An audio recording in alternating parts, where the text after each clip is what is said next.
আরে শাও, তুমি? এই নিন ভাবি, এই শাড়িটা ভাইয়া আপনার জন্য পাঠিয়েছে। আচ্ছা ভাবি, আমার একটা কথা মাথায় আসে না, ভাইয়া 2 দিন পর পর কেন এই গিফটগুলো আমাকে দিয়ে পাঠায়? আমার কি আর কোনো কাজ কাম নেই নাকি? আমি আর আসতে পারবো না, আজকেই শেষ। আর ভাইয়াকে বলে দিবেন নিজের গিফটগুলো যেন নিজেই দিয়ে যায়। এই নেন। আহারে, কি কষ্ট আমার হবু দেবরটার। আচ্ছা আসো, ভিতরে আসো। না না, আমার ভিতরে যাওয়ার এত সময় নেই, আমি চলে যাব, আমার অনেক কাজ আছে। কে আসছে আপু? আরে ওই নয়নের ছোট ভাই আসছে।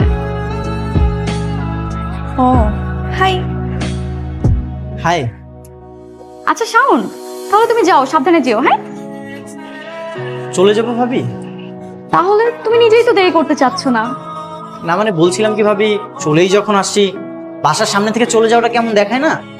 আমি বরং ভিতরে আসি। আচ্ছা আসো তাহলে। আচ্ছা বসো, আমি তাহলে পানি নিয়ে আসি। আহা ভাবি, আপনি কেন কষ্ট করবেন?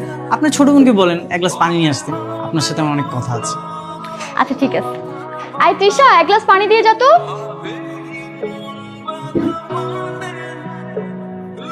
Thank you.